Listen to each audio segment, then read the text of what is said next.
sport mode is a beast. Holy.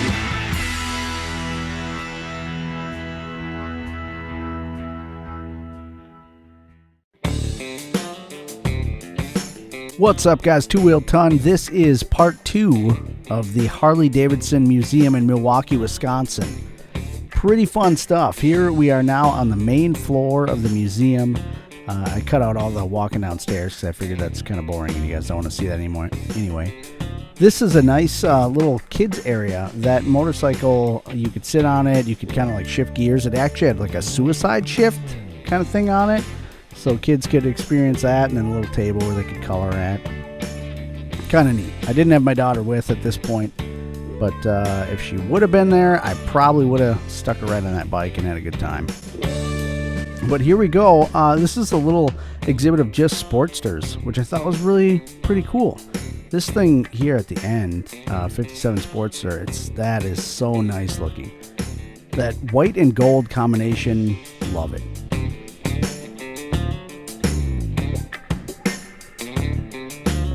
And here we're into sort of the AMF period. And if you notice, this thing is a V4, which I had no idea that Harley ever made a V4. I would love to hear what this thing sounds like. Seriously, like if they could fire it up for me, I would take it in a heartbeat. Because I don't know, look at it, it's crazy. It's crazy looking. I never even would have expected to see something like that, but that is what the AMF period is all about. In the 70s, as you can see, they got a boat hanging on the wall. They got a snowmobile and a full snowsuit. I will say, super cool that #1 Harley logo that you see all over the place here in the 70s. That is like one of my favorite kind of Harley logos for sure. That #1, that's the bars and stars and stripes on there, super cool looking.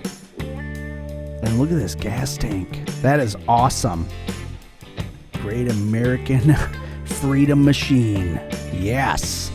That is, I would say that sort of, that 70s era and that whole slogan and this thing, the Harley mini bike, that kind of, to me, that is like quintessential freedom, motorcycle, rebel attitude. This is like the heart of what makes Harley what it is, or gives it its reputation. Look at that thing. Sprint 1961 single. That's awesome. Even this little moped looks killer. There's a little moped like this. I don't think I have it on film, but there was a section where you could kind of like sit on bikes and see what they're like, and they had one of those mopeds, and there's a woman down there sitting on it. She thought she was getting a kick out of it.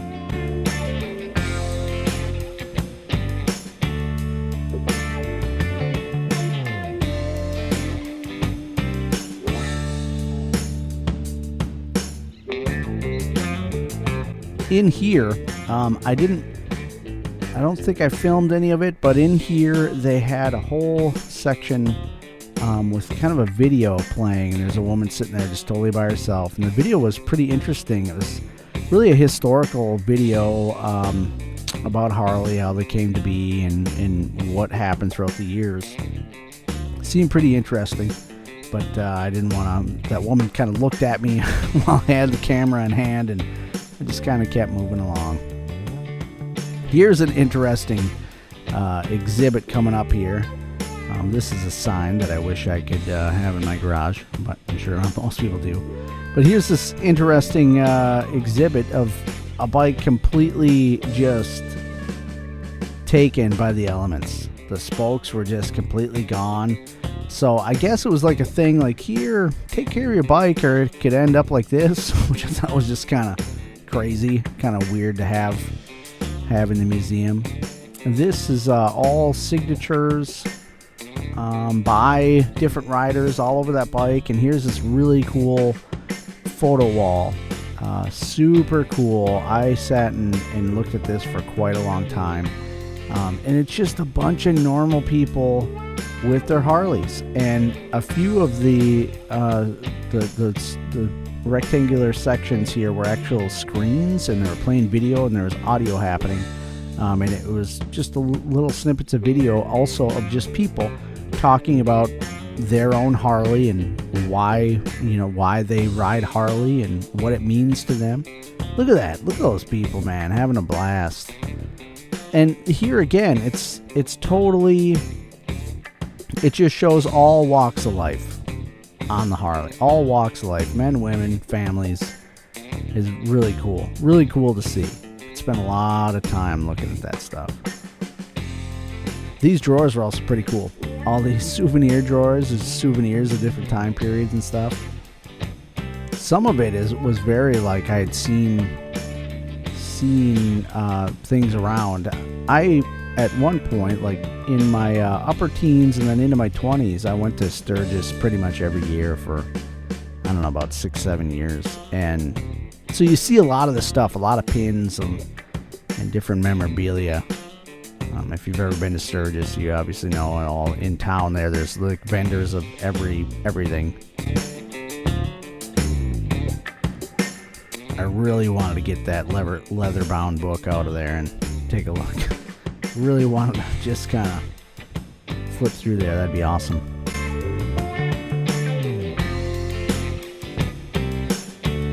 And check that out. A little flat track section. Pretty cool. That video rolling. And what those screens are attached to is the giant ramp with a whole nother display. If you've been looking at my Instagram at all, that giant ramp got a photo post up there. Here is pretty interesting, a full Harley made out of Legos. And it could actually, well, it doesn't fire up, so to speak, but it does emit sounds as if it fires up, and then the headlight does light up. I had no idea, and then I was walking by at a different point, and it must have noticed someone was there. Maybe a guy hit the button and it fired up. 1952 hill climber going up the ramp. Super long extended swing arm hill climber up there. And then that Evel Knievel bike way at the top, suspended in the air. Pretty awesome. I don't know of the significance of that Buell and why it's coming down and flipping, but look at this bad boy. Dual engine dragster, awesome. How'd you like to take a little trip down the track on that bad boy back in the day? That's killer.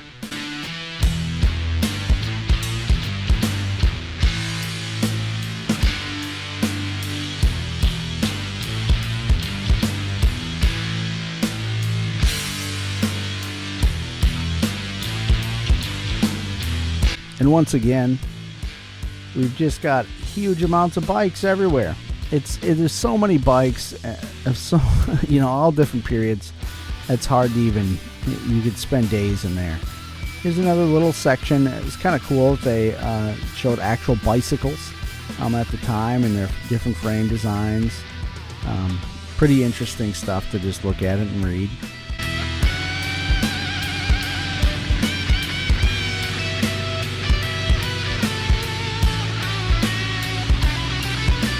How'd you like to ride one of them bad boys? Crazy.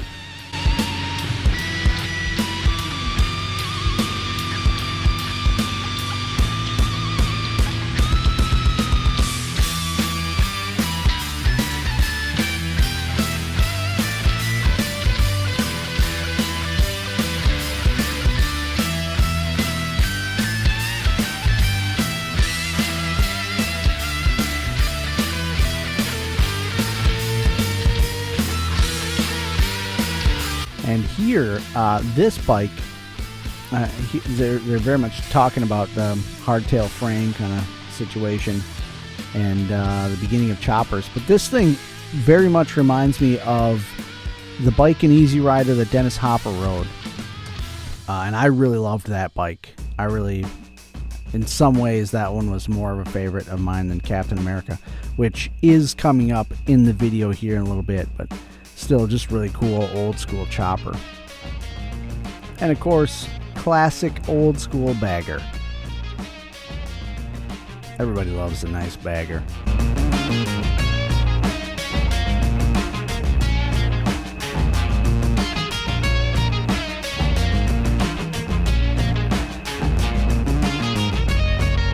Test bike. just had electronics all over it. Test and tune. Crazy. Prototypes. Pretty cool to see all this stuff.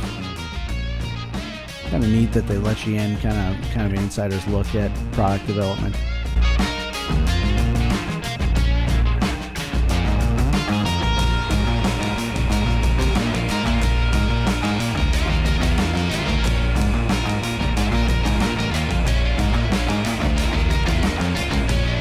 That's kind of the first renditions of the Softail. You don't have external shocks back there. And here's a little bit of area. This didn't have very much sound happening, just some video. Showed all the different colors you could get bikes in. And then those bikes beyond there were just bikes you could go and kind of sit on there. You see that scooter back there and bagger. They had a full police bike, like a brand new one right there. That was pretty cool, pretty interesting. But there's pretty much a solid flow of people in there and just sitting on bikes. So I just I hung back and went there a little bit later. And here we're getting all the newer stuff. 2007, 2006. So it's another kind of chronological order, but now we're going kind of backwards here. You see the Buell still on display over there. I thought it was really cool that they kept some Buells in the museum. Because, I mean, it's a part of their history now. You know, they're not being made anymore. It's a part of the story.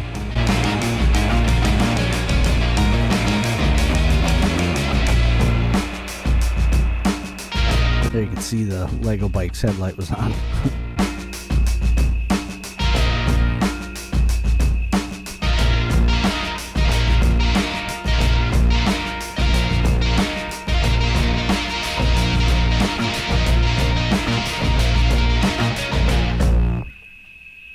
Right there's some of my favorites. Look at that thing, XR750, man. Yes. 70s police bike. That's amazing. It didn't really change much even from the one that you saw in the last video.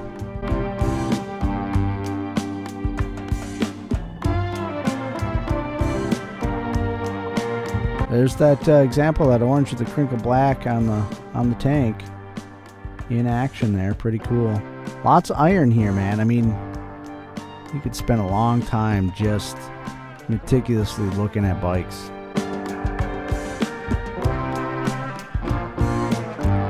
In a little bit here, we're gonna go to that other section that you kind of see more in the middle of the room over there, and there is some really crazy stuff over there.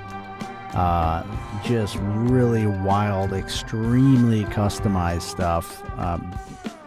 Probably a lot of it happened in the 70s and 80s, but pretty wild.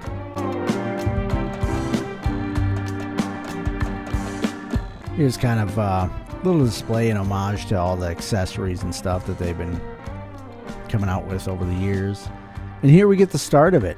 Look at this thing, man. Look at all the lights on the rear fender and just all the customization here happening. It's crazy. This thing's completely nuts. Multiple fishtail pipes hanging out the back, 2 motors, 2 areas to sit at, 2 gas tanks. It's just, where do you begin? It's just crazy. I think it was called King Kong. It's completely nuts. It's like, wow. And this is the type of stuff that was happening. I mean, Harleys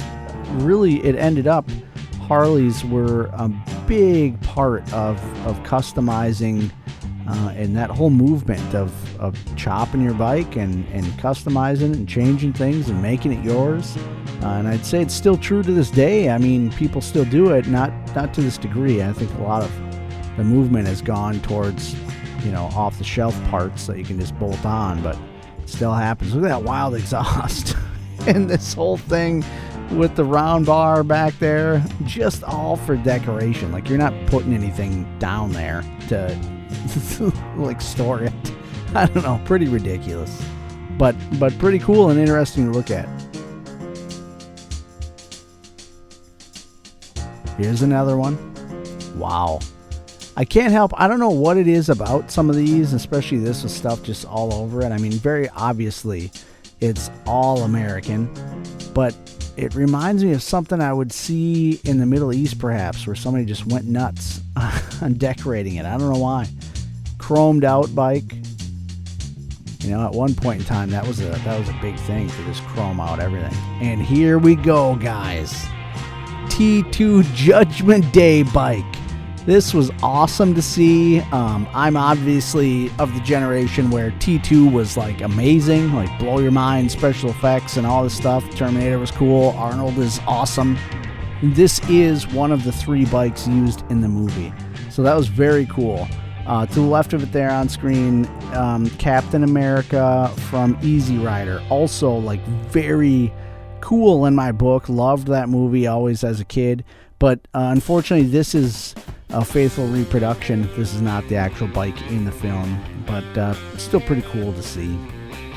And here around the corner, we've got a bike that was owned by Elvis, which was pretty cool. That was one of the things, like right when I walked in the door, we've got an Elvis bike, or I think they worded it, we've got Elvis's motorcycle, which, if you know anything about Elvis, he owned many motorcycles, so I quickly was like, well, you've got one of them. And I'm sure Graceland has got their other 200 or whatever he had. I don't know. But anyway, it's still pretty cool. And they had pictures, pictures of him on the actual bike. Pretty cool to see. If you're an Elvis fan, or even if you're not. And here's kind of another little chopped, bobbed kind of representation. Look at that, still running a drum brake up front, man. Wow, back in the day, customizing. Pretty cool stuff. Anyways, guys, Two Wheel Ton here. Thanks so much for watching. I hope you enjoyed the videos. Be sure to like and subscribe. Tell all your friends. Go ahead and check out the description. If you want to support me in any way, I've got some Two Wheel Ton t-shirts I just put up on TeePublic. There's a link to it there. So please check it out, and I hope I'll catch you on the next one.